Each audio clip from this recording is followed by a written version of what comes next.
Matthew, can you tell me, when did you first meet MacArthur, and how long did you work with him? What was that like? I met him at a garden center outside of Milton in 2011, and he contracted me to build 3 water features.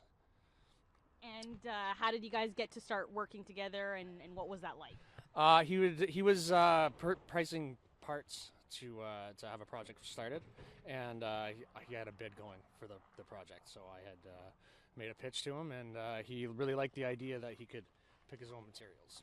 Cool. So So you guys started working together a little bit, and what was he like? How did he strike you? he was super personable. Actually, he had a good sense of humor, and the only thing he was concerned about was making sure that his customers were taken care of, make them look good. Yeah. So for him, he was, he paid you on time. He was professional. Yeah, one of the easiest guys I ever worked with. Yeah, for sure. He was thorough and taking care of all the details for the job, making sure we had everything we needed, and was just really concerned that things went smooth. Yeah. Mm-hmm. When you saw him doing his work, did you see him around with his truck, with his planters? Who did you see him with? Yeah, he always had a van, and most of what he did, as far as I know, was property maintenance. So he would tend properties, clean them up, and then his specialty was designing planters. He did tropical planters, succulents. They're pretty good, actually. He took a lot of pride in them, you could tell, and were probably like what impressed his customers the most. Mm-hmm. Yeah. And was he working on his own?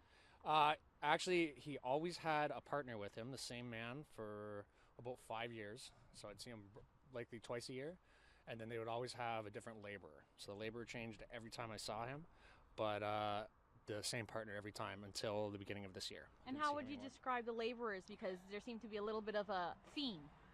Yeah, they were like it's labor for property maintenance, so it's low end landscape. They were usually probably between 30 and 50. They were all men. Most of them were brown. Most of them didn't speak to me, so I don't know if that was like, it's not unusual if you have a laborer and they're busy not to do it. I got the impression they didn't speak English or very well, except for his partner, of course. On one occasion, I'm pretty sure, on Balmoral, I saw him working with Andrew Kinsman. He's easy to recognize because of he had a pretty distinctive mustache, but he was big. He was in shape. Most of Bruce's guys are older guys, and they're don't look like they're cut out for like hard outdoor work, or they were older gentlemen. And this guy was pretty fit. He was working pretty hard, so that's why I took note of him. And did you ever speak with them? Did you know that they had any sort of relationship? No, his partner he did. I got the impression. I think everybody did. His partner's with him a long time.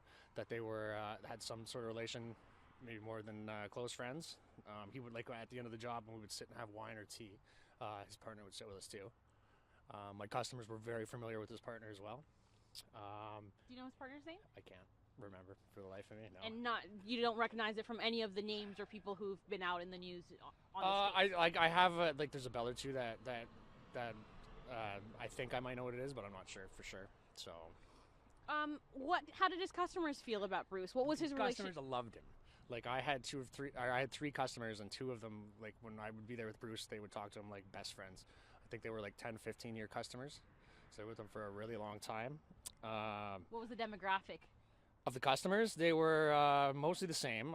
Some of them were couples, but who he dealt with was usually the women. They were, from late 60s to early 80s, most of them. Very affluent neighborhoods in Toronto. Very clean properties, mostly not large like estate properties, but like nice, clean, upper class properties for sure. So when you started hearing about all of this, what was your reaction? Well, you hear all kinds of stuff. So at first I thought maybe it was a long shot. My ex-wife actually called me and let me know the details, and she'd had a number of dealings with him. She does all my administration, so she was pretty shocked. And at first we heard about 2. And then, the story escalates. So it's pretty hard to believe. He was a pretty reasonable guy. He didn't have a lot of ego on him. He wasn't aggressive. He certainly wasn't large. He probably stood about 5'6", maybe 180 pounds. He wasn't in fantastic shape.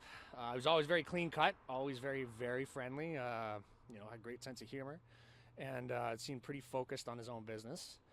Wasn't a big business, though. Like, he didn't own any trucks. I think he was more like the rose gardener. He was... professional. He had great service, and it was a lot of word of mouth, I think. Never really advertised, or I wouldn't know that for certain, but I would say I never saw anything like that, and most of his customers had a very personal relationship with him. So probably like a lot of small businesses downtown. So for you, did it feel pretty shocking, or Like, Yeah, very shocking. All my customers have similar themes that that he tended. Like he had beautiful planters, front and back, and in all of the properties, like adjacent to my water features, are his planters and his plantings. So we worked in and amongst them. I believe I met him at one of the garden centers outside of Milton, and he was purchasing them. So I think he uses a couple of different styles, but each of the yards had the same plants in the planters. Like he has favorites, like a lot of us do, and he would work with those pretty well, like as a theme throughout all of the properties. but I mean, I guess my question was more, given what you know about him or the interactions that you had with him, did it feel like this seems impossible? Oh, for sure, definitely, it's totally surreal.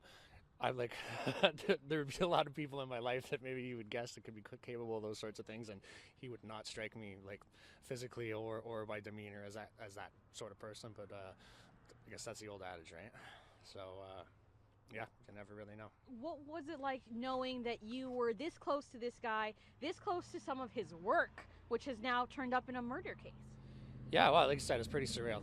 We're there, beautifying properties and then, making money, and that's the way I knew him. So I don't know, to imagine that this is a possible thing. I'm pretty sure nobody that knew him would say the same, or would say the same thing I'm saying.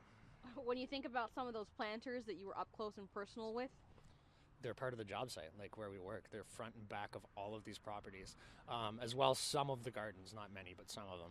So yeah, pretty creepy thought. would you ever have imagined that? No, like I've spent many hours over in these 3 properties over like 7 years, working in and amongst them. Like they're right beside my pieces right now. So it's I feel terrible for anybody involved, families and my customers that are coming home to find this sort of thing going on in their property for sure. Have you talked to any of your customers? No, they probably appreciate the space at this point for sure. Understood.